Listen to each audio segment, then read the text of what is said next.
त्यसैले म नेकपाका साथीहरूलाई पनि यो कार्यक्रममा स्वागत गर्न चाहन्छु। म गणतन्त्रवादीलाई पनि स्वागत गर्न चाहन्छु, राजावादीलाई पनि स्वागत गर्न चाहन्छु, समाजवादीलाई पनि स्वागत गर्न चाहन्छु, प्रगतिशीललाई पनि म स्वागत गर्न चाहन्छु। एमसीसी नेपालको लागि रणनीतिक रूपमा मात्र ल्याइएको छैन। एमसीसी यो मुलुकमा दक्षिण एसियालाई घेर्नको लागि एउटा निकै ठुलो षड्यन्त्रपूर्वक तरिकाले दक्षिण एसियाको सभ्यतालाई ढाल्नको लागि त्यसमा कार्यरत भएका नेपालका बौद्धिक सम्पत्तिहरू एमसीसी को अथोरिटी बिना नेपाल सरकारले परिचालित गर्न पाउँदैन भनेको छौँ। अर्थमन्त्रीज्यू, तपाईले 25 गतेभित्र कर तिर्नुहोस् भनेर भन्नुभयो। कहाँको आय सुरक्षा र हामीले कर तिर्ने? हामीले अर्थमन्त्री खतिवडाले 15 गते बजेट भाषण गर्ने, त्योभन्दा अगाडि इलेक्ट्रिक भेहिकलहरूलाई भन्सार नतिरिकन मुलुकमा ल्याउन दिने अनि बजेट भाषण गरेर इलेक्ट्रिक भेहिकलमा कस्टम ड्युटी लगाउने। अर्थमन्त्री खतिवडाले गरेको यो काम भनेको नीतिगत भ्रष्टाचार हो। नेपालमा 50औं अर्बौं खर्बौं सहयोगहरू आयो होला, तर नेपाल र अमेरिका बीच भएको एमसीसी चाहिँ नेपालको पार्लियामेन्टबाट किन पास गर्नुपर्छ मलाई भन्नुहोस्। पार्लियामेन्टबाट एमसीसी तपाईले पास गर्नुभयो भने एमसीसी र नेपालको कानुन बाज्यो भने एमसीसी लागू हुन्छ, नेपालको कानुन लागू हुँदैन। मैले यो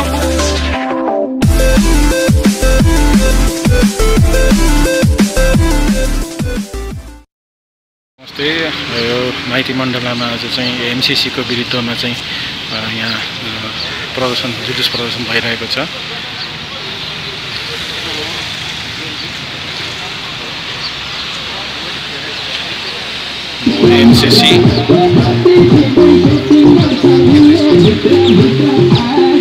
एमसीसी को विरुद्धमा चाहिँ अहिले माइती मण्डलामा यहाँ प्रदर्शन भइरहेको छ। एमसीसी चाहिँदैन, लागू गर्न पाइँदैन।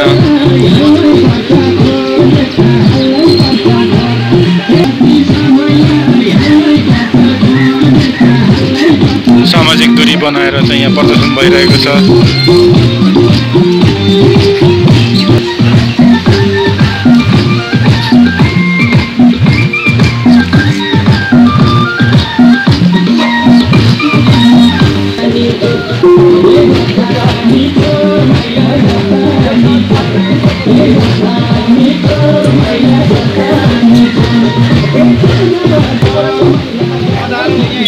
हेलो पत्रकार मित्रहरू अनि विभिन्न सङ्घ संस्थाबाट आबद्ध साथीहरू, नेपालमा एमसीसी जस्तो राष्ट्रघाती सम्झौता जसले चाहिँ यो देशलाई क्रमबद्ध रूपमा गुलाम बनाउँदै लानेछ भने नेपाली जनताहरूको निष्कर्ष निक्लिराख्दाखेरि हामी दैनिक जसो काठमाडौँको गली गलीमा कुनै न कुनै कार्यक्रम गर्न विवश भएका छौँ। किनभने मुलुक बचाउनु छ, स्वाभिमान बचाउनु छ। हामी देखिरहेका छौँ वरिष्ठ अधिवक्ता बालकृष्ण नेपाली हुनुहुन्छ, त्यस्तै डाक्टर सुरेन्द्र भण्डारी हुनुहुन्छ, अनि त्यत्तिकै यो समाजले देशले रुचाएका सशक्त व्यक्तित्वहरू हुनुहुन्छ, जसले धेरै लामो समयदेखि यो मुलुकलाई बचाउन र यो मुलुकमा भइरहेको राष्ट्रघाती सम्झौता विरुद्ध लामो समयदेखि सर्वोच्च अदालतमा मुद्दा हाल्नेदेखि लिएर नेपाली जनमनहरूलाई चाहिँ जगाउने काम गरिराख्नु भएको छ। आज हामी 23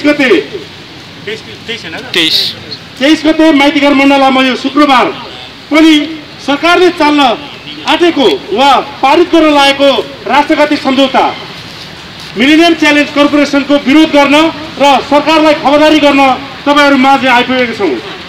मैले देखिरहेको छु हामीलाई नजिकबाट सुरक्षा दिएर हाम्रो यस कार्यक्रमलाई शान्तिपूर्ण ढंगले अघि बढाउन सहयोग गर्नुहुने सुरक्षाकर्मी साथीहरुको पनि त्यतिकै सशक्त उपस्थिति छ। म उहाँहरुलाई पनि धन्यवाद ज्ञापन गर्न चाहन्छु। हामी नितान्त शान्तिपूर्ण आन्दोलनमा छौं र सरकारलाई झकझक्याउने र सरकारलाई हाम्रो आवाज नेपाली जनताको आवाज पुर्याउने हाम्रो अभिप्राय हो, हाम्रो मनसाय हो। हिंसात्मक कार्यक्रम गर्ने कुनै मनसाय हाम्रो होइन। तसर्थ हाम्रो कार्यक्रममा सरकार पक्षबाट पनि घुसपेट भएर केही भिजिलान्तीहरू आउन सक्छन् गण्डा गरेको देखिएको छ र कार्यक्रम विफल बनाउन खोजिएको छ।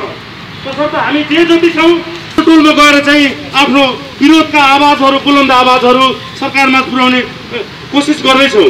अबको आवाज म सार खराजीलाई दिन चाहन्छु। हामी निरन्तर खबरदारीमा छौँ। राष्ट्रको स्वाधीनता हाम्रो सार्वभौमता माथि खलल पुर्याउने एमसीसी जस्तो राष्ट्रघाती विधेयक जसले हामी सम्पूर्ण नेपालीहरूमाथि हाम्रो स्वाभिमानमाथि प्रहार गर्न सक्छ। त्यसकारणले गर्दाखेरि हाम्रो उपस्थिति केही सङ्ख्यामा भए पनि यो सरकारका लागि चुनौतीपूर्ण हुन सक्छ र हुनु पनि पर्छ र हामी कार्यक्रमको दौरानमा केही समय निरन्तर रूपमा लामबद्ध भई लकडाउनको नियमलाई पालना गर्दै दूरी कायम गर्दै बस्नेछौँ र केही समयमा हामी नारा लगाउनेछौँ र यस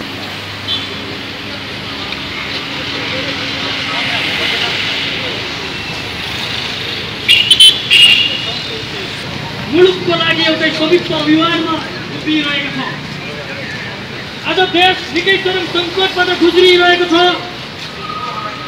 आज दलालहरूले देशमा हालिमुहाली गरिरहेका छन् र देशभक्त राष्ट्रवादीहरू यो मुलुकका नागरिक नेपाली जनताहरूले पटक पटक ल्याएर लडेर ल्याएका गणतन्त्र या यो प्रजातन्त्र होस् या अनेक नाउँमा नेपाली जनतालाई अधिकार सम्पन्न गर्ने अनेक नाउँमा अनेक तन्त्रहरू होस्, यस तन्त्रमा हजारौं नेपालीहरूको बलिदान भइसकेको छ। यस तन्त्रमा हजारौं नेपालीहरूले आफ्ना धेरै नेपालीहरूले आदरणीय दाजुभाइ तथा दिदीबहिनीहरू भर्खरै रुकुमको घटना हेर्नुहोस्। यति कहाली लाग्दो घटना, यति डरलाग्दो घटना 21औं शताब्दीमा आएर यति कहाली लाग्दो र यति डरलाग्दो घटना तपाईँ हामीले भोग्नुपर्छ, तपाईँ हामीले सुन्नुपर्छ भन्ने सोचेका पनि थिएनौँ। तर घटना भइरहेका छन्, सरकार निरीह छ, सरकार लाचार भइरहेको छ। सरकारमा बसेका दलहरू र उक्त जिल्लाका सभासदहरू त्यसलाई बचाउ गर्ने अभियानमा लागिरहेका छन्। जनयुक्त सुरुवात भयो। हजारौं नेपालीहरूलाई मुक्ति दिनको लागि, सम्पूर्ण नेपालीहरूलाई मुक्त दिनको लागि हजारौं नेपालीहरूले बलिदान गरे। लगभग नेपालमा 25,000 नेपाली जनताको शहादत प्राप्त भएको छ जनयुद्धमा। त्यस पश्चात नेपालको ठुलो जनआन्दोलनबाट हाम्रा महान क्रान्तिकारी कहलिने नेताहरूले भारतको बुई चढेर भारतको कोचमा पाल्टिएर यो मुलुक सिद्ध्याउनको लागि, यो मुलुकको व्यवस्था परिवर्तन गर्नको लागि कति ठुलै नाटकहरू मञ्चन गरिरहेका छन्। आज तपाईँ हामीलाई बिस्तारै अवगत हुँदैछ।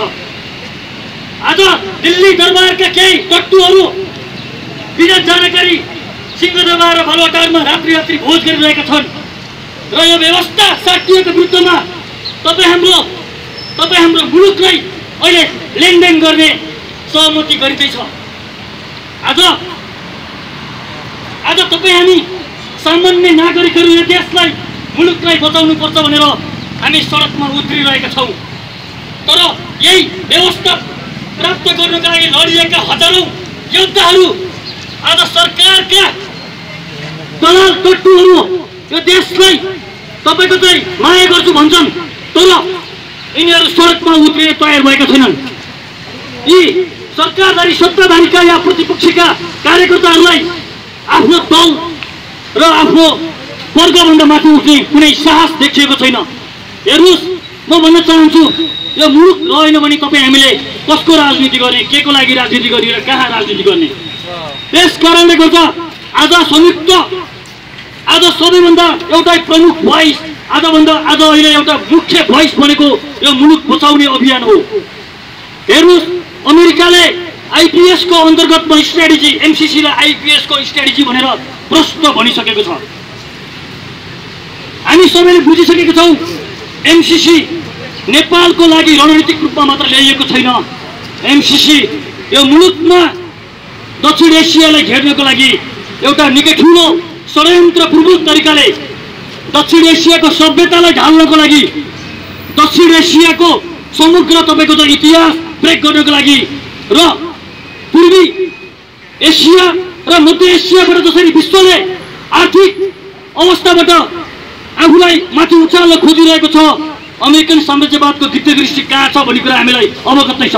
त्यसकारणले हामी के भन्छौँ भने चिनिया उदाउँदो अर्थतन्त्र र भारतले पनि आफ्नो विश्वमा सामरिक विश्वमा आफ्नो अस्तित्वलाई अझ बढी अगाडि बढाइरहेको अवस्थामा मलाई के लाग्छ भने एमसीसी नेपाललाई टार्गेट गरेर मात्र ल्याइएको छैन। एमसीसी भारत, नेपाल र चीन लगायत दक्षिण एसिया अनि समग्र पूर्वी एसियालाई ध्वस्त पार्नको लागि ल्याइएको छ। आदरणीय जनसमुदायहरू, तपाईँ हामीले बुझ्नुपर्ने कुरा के हो भने हेर्नुहोस्, एमसीसीका म तपाईँलाई 2-3 अत्यन्तै घातक प्रवृत्तिहरू भन्छु। एमसीसी हाम्रो नेपाल असंलग्न परराष्ट्र नीतिमा अहिले अगाडि बढिरहेको छ। धेरै वर्षदेखि हामीले असंलग्न परराष्ट्र नीति अवलम्बन गर्दै आएका छौँ। तर एमसीसी इन्डो पेसिफिक स्ट्राटेजी अन्तर्गतको एउटा अभिन्न अङ्ग भइसकेपछि यो इन्डो प्रशान्त महासागरको आसपासमा अस्ट्रेलिया, जापान, इन्डिया र अहिले अन्तिममा आएर नेपालको सेरोफेरोमा जुन तरिकाले अमेरिकाले एउटा स्ट्राटेजी बनाइरहेको छ, यो के हो भन्दा तपाईँको चाहिँ सैन्य रणनीति हो। हामीले हाम्रो राष्ट्रको असंलग्न परराष्ट्र नीति भनिरहँदाखेरि यदि एमसीसी इन्डो पेसिफिक स्ट्राटेजी अन्तर्गतको एउटा अभिन्न अङ्ग भयो भने स्वाभाविक रूपमा इन्डो पेसिफिक स्ट्राटेजी भनेको तपाईँको चाहिँ सेना परिचालित गरिएको छ विश्वका कयौँ देशहरूमा। अनि के तपाईँ हामी अछुतो रहन सक्छौँ? तपाईँ हाम्रो राष्ट्र अमेरिकन सेना परिचालित हुँदैन भनेर हामी भन्न सक्छौँ? हामी कदापि भन्न सक्दैनौँ। त्यसकारण असंलग्न परराष्ट्र नीतिको एउटा प्रमुख तपाईँको चाहिँ विरुद्धमा एमसीसी गएको छ। अर्को कुरा म तपाईँलाई भन्न चाहन्छु, नेपालका भौतिक सम्पत्तिहरूमा एमसीसीको हक लाग्नेछ भनेको छ। जहाँ एमसीसीका परियोजनाहरू सञ्चालित भएका छन् त्यहाँ तपाईँको त्यसमा कार्यरत भएका नेपालका भौतिक सम्पत्तिहरू एमसीसीको अथोरिटी बिना नेपाल सरकारले परिचालित गर्न पाउँदैन भनेका छौँ। म नेपाली जनताहरूलाई प्रश्न गर्न चाहन्छु, तपाईँ हामीले काम गर्ने परियोजनामा हाम्रा भौतिक इन्टेलेक्चुअलहरू, हाम्रा इन्जिनियरहरू, हाम्रा टेक्निसियनहरू, हाम्रा डाक्टरहरू, हाम्रा यो देशलाई मुलुकलाई चाहिने अभिन्न अङ्गमा काम गर्ने हाम्रा जनशक्तिहरूलाई त्यहाँ परिचालित गरिन्छ र पर्ने हुन्छ। के यो तपाईँ हामीलाई स्वीकार्य छ? के यो देशभक्तहरूलाई यो नेपालमा यो देशभक्त राष्ट्रवादीहरूलाई स्वीकार्य छ? यो कदापि स्वीकार्य छैन। र अर्को कुरा म के भन्न चाहन्छु भने कुनै पनि कम्पनीको अडिट हुन्छ, यसको इन्टरनल अडिट हुन्छ, यसको एक्सटर्नल अडिट हुन्छ र यसको इन्टरनल अडिट र यसको एक्सटर्नल अडिट पनि तपाईँको नेपाल सरकारले गर्न नपाउने यो कस्तो प्रावधान गर्दैछौ? तिमीले ल्याएका हिसाब किताबहरू यदि हामीले लेखाजोखा गर्न पाउँदैनौँ भने यो कस्तो चाहिँ तपाईँको परियोजना हामीले स्थापित गर्न खोजेछौँ। त्यसकारण मैले भन्न सक्दिनँ। तर म सम्पूर्ण नेपाली जनताहरूलाई यस माइतीघर मण्डलाबाट यस कार्यक्रमबाट के भन्न चाहन्छु भने आदरणीय दाजुभाइ तथा दिदीबहिनीहरू, साँच्चै नै एमसीसी घातक छ। तपाईँ हामीले यति बेला सडकमा आउनु विकल्प छैन। यो सत्ताले त सदनले रियल काटेर पास गर्दैछ। यदि यसलाई हामीले काउन्टर गर्न सकेन भने, सडकबाट काउन्टर गर्न सकेन भने हामीलाई डर लागिरहेको छ। त्यसकारण म सम्पूर्ण देशभक्त नेपाली जनहरूलाई के भन्न चाहन्छु, हाम्रा पत्रकारहरूको मार्फतबाट म देशभरिका जनताहरूलाई के भन्न चाहन्छु, विदेशमा रहेका नेपाली जनतालाई के भन्न चाहन्छु भने आदरणीय जनहरू, यो एमसीसीको विरुद्धमा तपाईँहरूले आफ्नो ठाउँबाट जसरी हुन्छ यो आन्दोलन अगाडि बढाउनुहोस् र यो एमसीसी विफल पार्नु तपाईँ हाम्रो कर्तव्य हो। त्यस पछाडि तपाईँ हाम्रो मुलुक बनाउने जिम्मेवारी तपाईँ हामीमा आउनेछ, त्यो पक्का आउनेछ। हामी फेरि आफ्नो चाहिँ बहस सुरुवात गरौँला। त्यसकारण यो मुलुक बचाउने अभियानमा सबैले आफ्नो विचारहरूलाई एकात्रित राखेर यो संयुक्त आन्दोलनमा एउटै छातामुनि नेपालीहरूको एउटै छातामुनि आएर आन्दोलन गर्नु जरुरी छ। यति भन्दै म मेरो आफ्नो भनाइहरू यही टुङ्ग्याउँछु।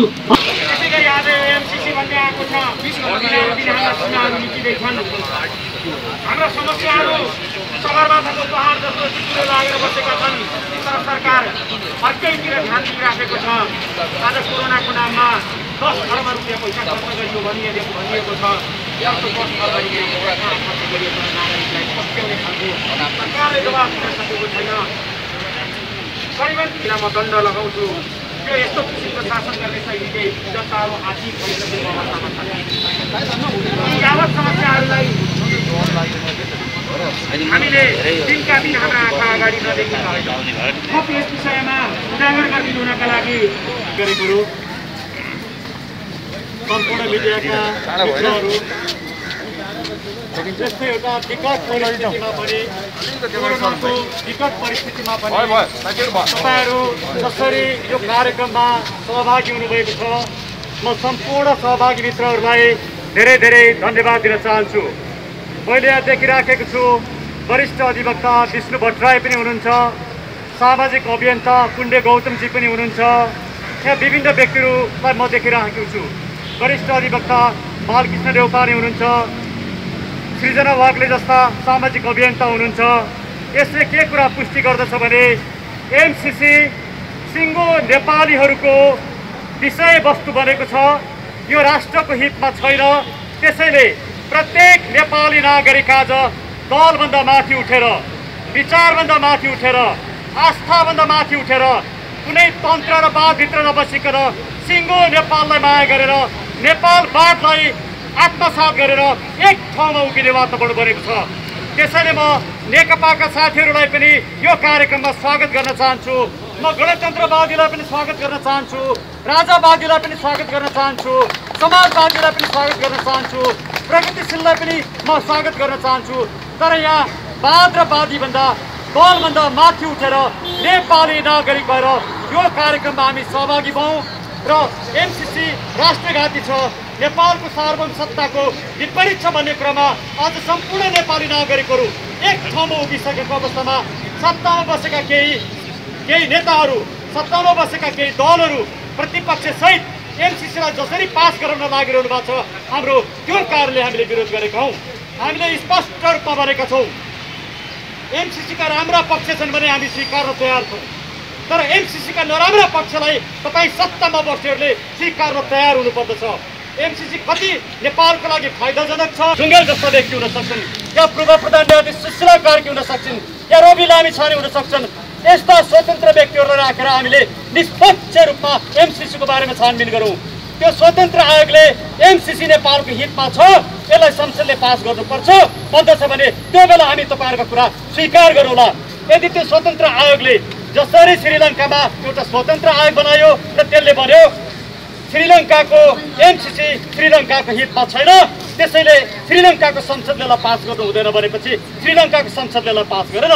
त्यसैले नेपालमा पनि एउटा स्वतन्त्र आयोग बनाऊ।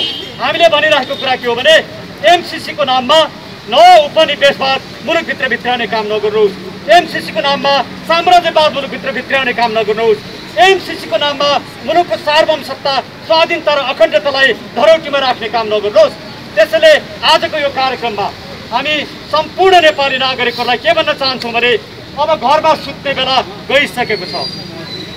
जब मुलुक सङ्कटमा पर्दछ, जब मुलुकले तपाईँलाई रोदन र क्रन्दन गरिराखेको हुन्छ, मलाई बचाऊ भनिराखेको हुन्छ, त्यो बेला आफ्नो घरमा सुतेर बस्ने नेपाली नागरिकले आफ्नो नागरिकको दायित्व र भूमिका अदा गर्न सक्दैन। कसैलाई उत्तेजित नगरिकन, सुरक्षाकर्मी मित्रहरूलाई पनि उत्तेजित नगरिकन, नफड्काइकन उहाँहरूलाई पनि आदर गरेर हामी सडकमा आउनुपर्दछ। मैले सुरक्षाकर्मी मित्रहरूको नाम लिँदाखेरि म एउटा कुरा सार्वजनिक रूपमा भन्न चाहन्छु। आज जसरी अमेरिकामा 11औं दिनसम्म अमेरिका आन्दोलित भएको छ, त्यो आन्दोलित हुँदाखेरि अमेरिकाको राष्ट्रपति ट्रम्पले म सेगर keep your mouth shut Trump भनेर भने। मलाई लाग्छ 21औं शताब्दीमा सुरक्षाकर्मीको तर्फबाट आएको सबैभन्दा महत्त्वपूर्ण अभिव्यक्ति हो। किन ती सुरक्षाकर्मीले हो भने उनले किन भने नागरिकको समस्या भनेको न्यायको समस्या हो, न्यायको समस्या दबाएर समाधान हुँदैन। एमसिसीको समस्या पनि मुलुकको न्यायको समस्या हो, यसले नागरिकलाई दबाएर यो मुलुकको समस्या समाधान हुँदैन। त्यसैले जसरी अमेरिकामा सिङ्गो सुरक्षाकर्मीले पनि आन्दोलनकारीहरूलाई साथ दिएर हुडाट टेकेर सडकमा आन्दोलनकारीहरू सँगसँगै आन्दोलन गरे, तपाईँ सुरक्षाकर्मीहरूले हामीलाई यहाँ आन्दोलन आएर साथ दिन जरुरी छैन, तर म यति मात्रै भन्छु तपाईँहरूले हाम्रो सुरक्षा गर्नुहोस् र हामीमाथि दमन गर्ने सरकारी आदेश छ भने त्यो आदेश तपाईँहरू पालना नगर्नुहोस्। गतिविधि सञ्चालन भएको छैन। कुनै पनि व्यक्तिको आय सुरक्षा आज छैन। आज हामी सबै घरमा कसरी बसेका छौँ, गरिबहरूले कसरी खाएका छन्, गरिबहरू कसरी घरमा बसेका छन्, त्यो विषयमा सरकारको ध्यान छैन। आजै मात्रै कान्तिपुरमा आएको छ एउटा महिलाले मलाई पेटभरि खान देऊ सरकार भनेर आफ्नो एउटा बच्चा बोकेकी छिन्। यस्तो विदारक अवस्था समाजमा हुँदाखेरि पनि सरकार भन्छ हामीले 10 अरब रुपियाँ खर्च गऱ्यौँ। कहाँ त्यो खर्च भयो त्यसको एक पाइ नागरिकलाई जानकारी दिनुपर्दछ। 10 अरब खर्च भयो भन्ने नाममा नागरिकलाई ढाक्न पाइँदैन। सरकार अब तिमी नागरिकलाई ढाक्ने काम नगर। नागरिक जागिसकेका छन्। आजका नागरिक पञ्चायतका नागरिक होइनन्। आजका नागरिक 50 वर्ष अगाडिका नागरिक होइनन्। आजका नागरिक सचेत नागरिक हुन् र सचेत नागरिकले बोल्न पाउँदछ, आफ्नो अधिकार खोज्न पाउँदछ। त्यसैले म भन्छु अर्थमन्त्रीज्यू, तपाईँले 25 गतेभित्र कर तिर्नुहोस् भनेर भन्नुभयो। कहाँको आय सुरक्षा र हामीले कर तिर्ने? हामीले कसरी कर तिर्ने? तपाईँको यो कर सम्बन्धी तपाईँको जुन निर्णय छ यो निर्णय तुरुन्तै खारेज गर्नुहोस्। यदि तपाईँ खारेज गर्नुहुन्छ भने म सम्पूर्ण नेपाली नागरिकलाई भन्छु अब हामी अवज्ञा गरौँ, कर नतिरौँ।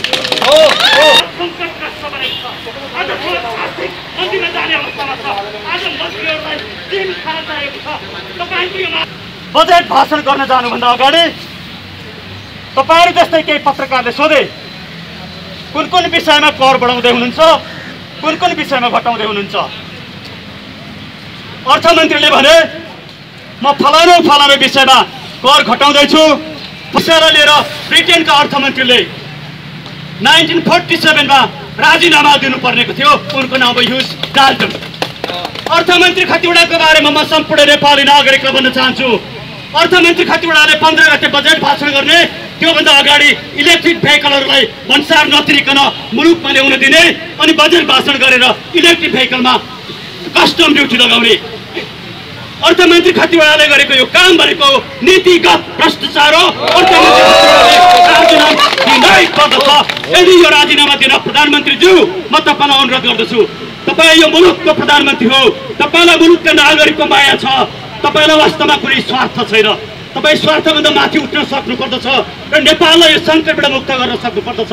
यदि तपाईँ अहिले पनि युवराज खतिवडालाई च्याप्नुहुन्छ, उहाँलाई राजीनामा दिन लगाउनुहुन्न, उहाँलाई मन्त्री पदबाट खोज्नुहुन्न भने हामीले भन्नेछौँ अर्थमन्त्रीले गरेको काम तपाईँकै पृष्ठपोषणबाट भएको छ र तपाईँ पनि दोषी हो भनेर हामीले भन्नुपर्ने दिन आउनेछ।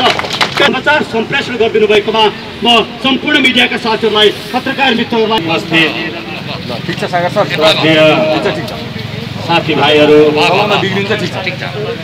हामी सबभन्दा पहिले नेपाली हौँ अनि मात्रै हामी कुनै राजनीतिक दलको मान्छे होलाौँ अथवा कुनै सरकारी जिम्मेवारीमा बसेका जागिर खाएका होलाौँ, जे पनि होलाौँ, हामी सबभन्दा पहिले नेपाली हौँ।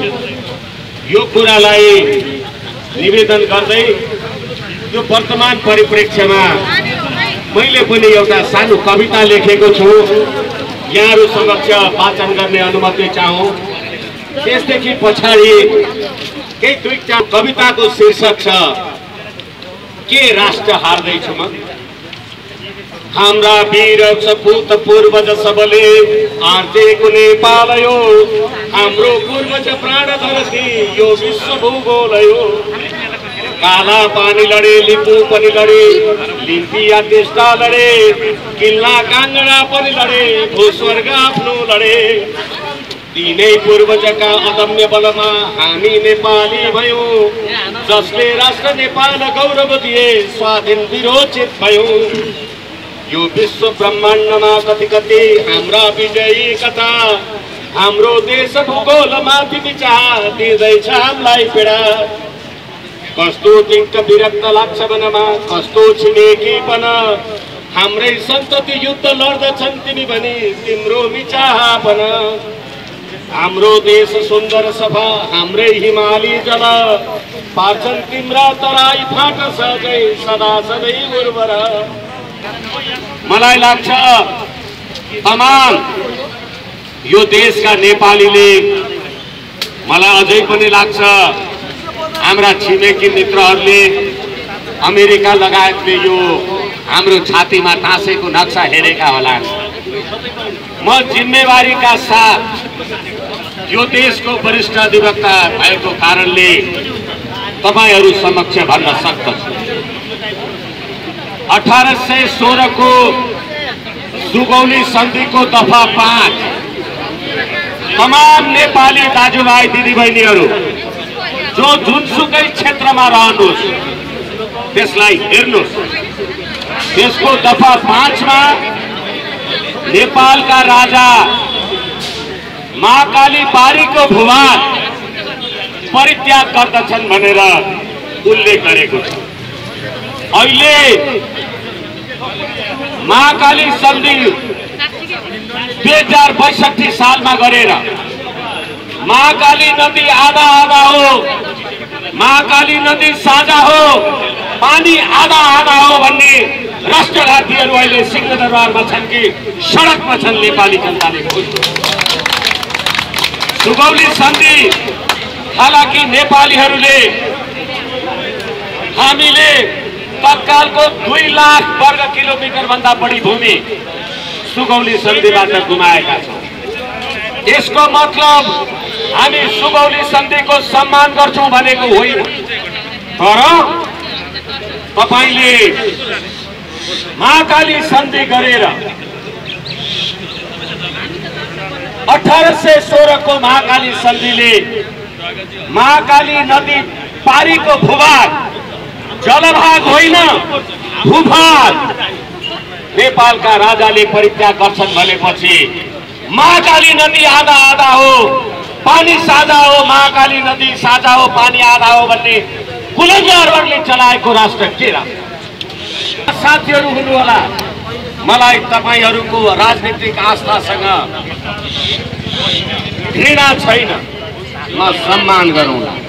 तर 90% नेपाली जनताले मत दिएर बनाएको संविधानमा देशको 370 वर्ग किलोमिटर छोडेर राष्ट्रिय चिन्ह बनाउने त्यो राष्ट्रघाती संविधान सभा थियो कि नेपाली जनताको संविधान सभा थियो? मलाई भन्नुहोस्। बहादुर देउवाजी अनेक तपाईहरू प्रधानमन्त्री हुनुभयो होला, हामीले राष्ट्रघात गरेको रहेछ भन्ने कुरा अहिले नयाँ नक्सा निकालेर प्रमाणित गर्नुभयो कि भएन?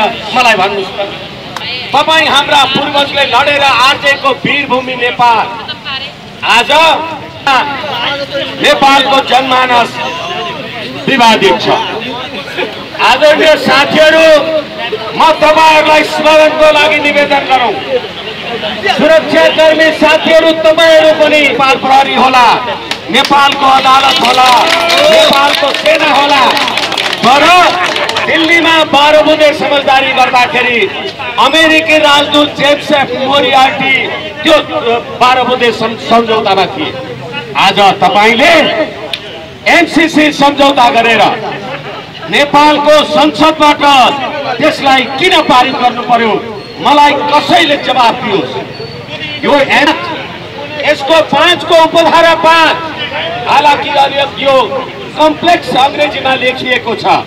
म तपाईहरुलाई निवेदन गरौँ, हाम्रो सुगौली हाम्रो सन्धि सम्बन्धी ऐन 2074 को दफा 5 नेपालको भूभाग, नेपालको राष्ट्रिय महत्व, नेपालको जलस्रोत यी सम्पूर्ण कुराहरुमा नेपाल सरकारले सन्धि गर्यो भने संसदबाट अनुमोदन गर्नुपर्ने छ। नेपालमा 50औं अर्बौं खर्बौं सहयोगहरू आयो होला, तर नेपाल र अमेरिका बीच भएको एमसीसी चाहिँ नेपालको पार्लियामेन्टबाट किन पास गर्नुपर्छ? मलाई भन्नुहोस्। पार्लियामेन्टबाट एमसीसी तपाईले पास गर्नुभयो भने एमसीसी र नेपालको कानुन बाज्यो भने एमसीसी लागू हुन्छ, नेपालको कानुन लागू हुँदैन। मैले यो कुरा तपाईहरुलाई यसकारणले निवेदन गर्दैछु, यो एमसीसीले नेपालको सार्वभौम सत्ताको संकुचन, यो एमसीसीले नेपाली जनताको राष्ट्रिय एकता, अखण्डता, सार्वभौमिकता त्यसको विचलन गर्ने काम गरेको छ। म तपाईहरुलाई जिम्मेवारीका साथ निवेदन गर्न सक्दछु। सन् 1950 मा आदरणीय भारतीय मित्रहरू तपाईहरुको पनि ध्यान आकर्षण होस्। 1950 मा तपाईहरुले भारत नेपाल सन्धिको आर्टिकल 1 मा लेख्नु भएको छ, भारतीयहरू नेपालीहरू एक अर्काको प्रादेशिक अखण्डता, भौगोलिक स्वतन्त्रता, स्वाधीनता र सार्वभौम सत्ताको सम्मान गर्ने। आदरणीय मित्रहरू, तपाईहरु धेरै भारतको बारेमा पढेर लेखेर पीएचडी गर्नु भएको होला। 12 बुँदे समझदारी त दिल्लीमै गएर गर्नुभयो, दिल्ली जस्तो भएर सही पनि गर्नु भएको होला।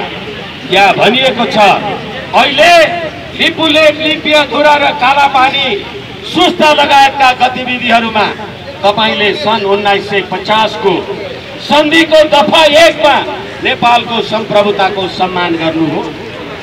1947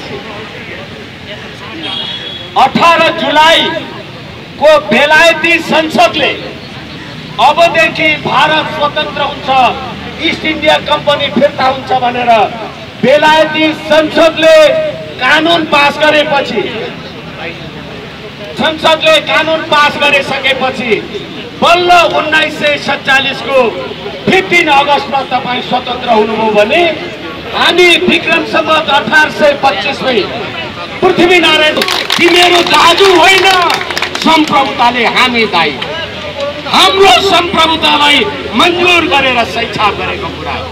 यस कारणले गर्दा आफूलाई दायीको हिसाबमा जे कुरा गर्नुभएको छ त्यसलाई याद गर्नका लागि म निवेदन गर्दछु। सत्यमेव जयते भनेको ठाउँमा सिंहमेव जयते भनेर पनि उच्चारण त गर्नु, तर अहिले नेपालको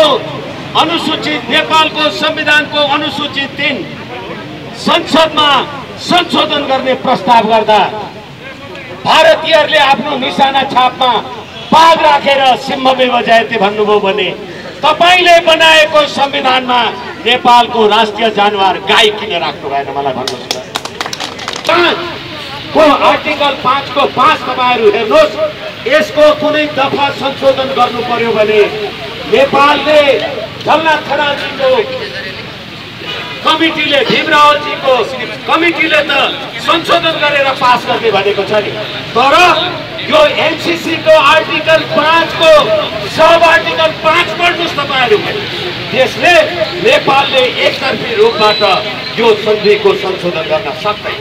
त्यसकारण नेपालको राष्ट्रियता, सम्प्रभुता, स्वाधीनता समाप्त गर्ने यो सरकारको विषय होइन, यो सत्ताको विषय पनि होइन, यो देशको सम्प्रभुताको सम्प्रभुताका लागि लड्नका लागि मर्नका लागि नेपाली जनताले पृथ्वीनारायण शाह बाख्रो मारेर राज्य पाएका थिए कि राज्य जित्नका लागि वीर अवज्ञा वसुन्धरा। यसकारण दिदीबहिनीहरू, हाम्रो राष्ट्रको राष्ट्रिय एकताको अखण्डताको यही एमसीसी को विरुद्धमा यही जम्मा भएर नेपाली युवाहरूले विरोध गर्दाखेरि तपाईले प्रहरी लगाएर गाडीमा हालेर इलेक्ट्रिक सक लाउनु भयो होइन? आखिर त्यही सडकको बलबाट अहिले अनुसूचित संशोधन त गर्नु पर्यो नि। वाह, मलाई नसोध कहाँ दुख्छ घाउ।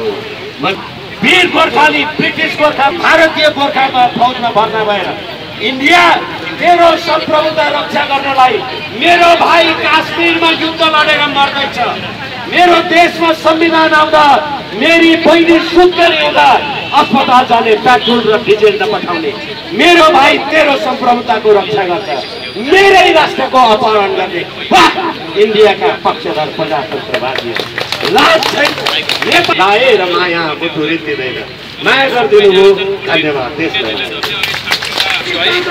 चाहिँदैन चाहिँदैन पाइँदैन पाइँदैन पाइँदैन एमसीसी चाहिँदैन चाहिँदैन चाहिँदैन पाइँदैन पाइँदैन सीमा मित्र पाइँदैन पाइँदैन पाइँदैन एमसीसी चाहिँदैन चाहिँदैन चाहिँदैन एमसीसी खारेज गर खारेज गर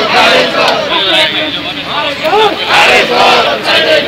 भ्रष्टहरू होशियार होशियार होशियार भ्रष्टहरू होशियार होशियार होशियार दलालहरू होशियार होशियार होशियार दलालहरू होशियार होशियार होशियार जनताको एकता जिन्दाबाद जिन्दाबाद जिन्दाबाद जनताको एकता जिन्दाबाद जिन्दाबाद जिन्दाबाद हाम्रो आन्दोलन जारी छ जारी छ जारी छ हाम्रो आन्दोलन जारी छ जारी छ